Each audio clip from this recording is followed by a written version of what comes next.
Hello to my alternative channel, Anti-War, and today on Anti-War channel, we are looking at Wild Range Brewing Company, not a real brewing company, but Wild Range Grapefruit flavored IPA. This is from New York State, Rochester, New York, and it is produced for Aldi. And I bought it at my local Aldi, $7.99 for the 6-pack. There it goes into focus.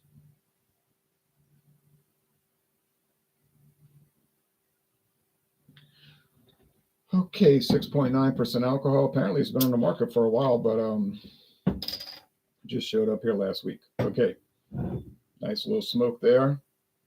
My friend David said he found the regular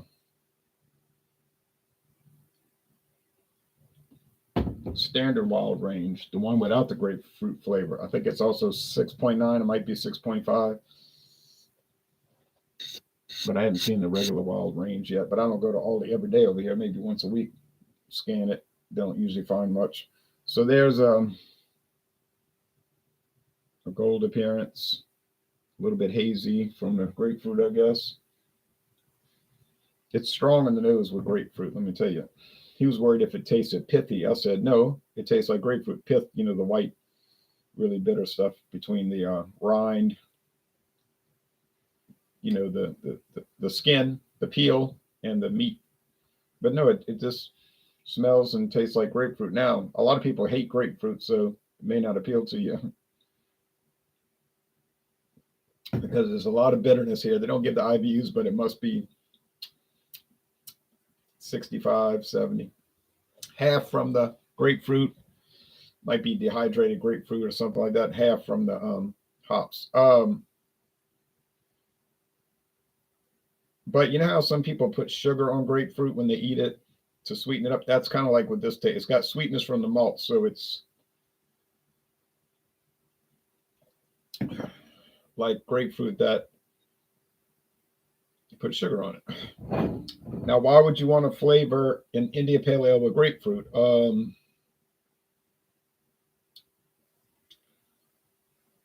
don't know why you'd want to flavor an India Pale Ale with anything, but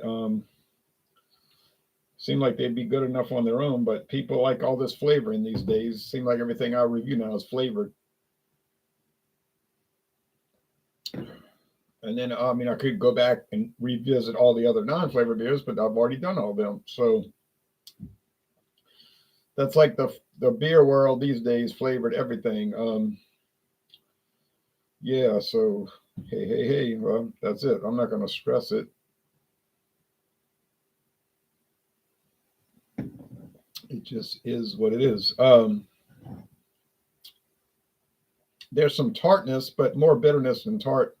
Sweetness, it's probably 3.5, maybe 4 out of 5 sugar cubes. Bitterness, 4 out of 5 sugar cubes easily. Medium bodied.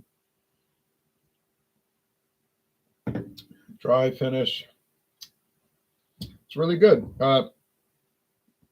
We did a show last night on the main channel, on my main channel, and it was about private label beers, store brand beers, and we were saying, it's kind of hit or miss. Sometimes they're good, sometimes they're not so good, and occasionally they're really horrible. Those days are kind of over. Like, they used to really be bad years ago. Like Gold Mine Lager and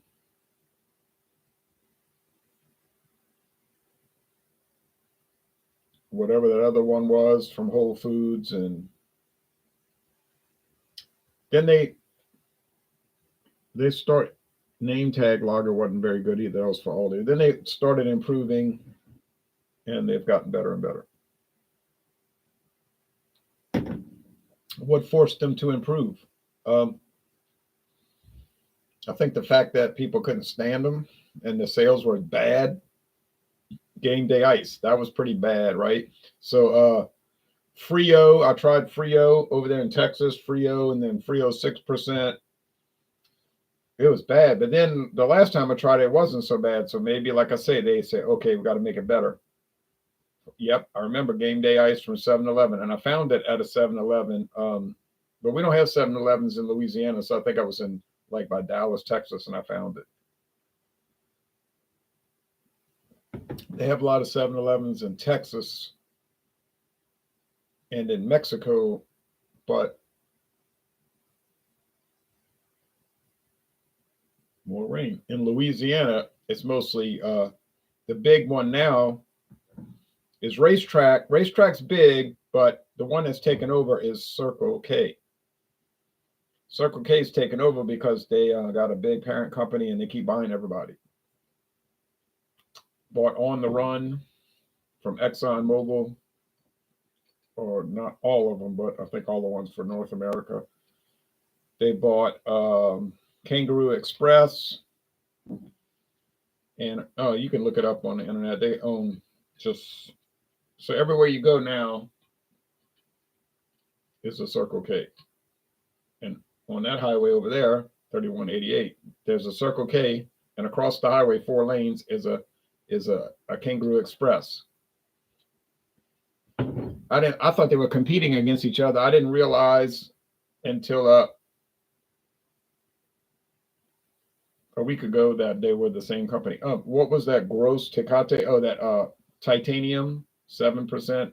They tried to make a high gravity malt liquor, high gravity lager. Then Tecate realized we don't know what we're doing. We can't make a high gravity lager. It's terrible. I guess they pulled it off the market. Their regular beer is nice. They did some micheladas. Those are nice, but high gravity didn't work out. All right, so how would I score this? Yeah, titanium. Thing was a mess. It's very good. It's excellent. In fact, it's most excellent. I'm going to go 93, 9.3 out of 10, a 93 out of 100. Just goes to show you private label beers can be good. And I'm not going to say they're just usually good. I don't know about usually good. They can be good, but you got to try them out, because you just never know. They're, like I said, hit or miss. But this one hit. All right, so thank you, folks. And now I'm going to jump over to the other channel. Maybe I'll come back later and do a video for, but that'll depend on how much time I have. Video for Dos Equis Ambar Especial. All right, thank you. Bye-bye.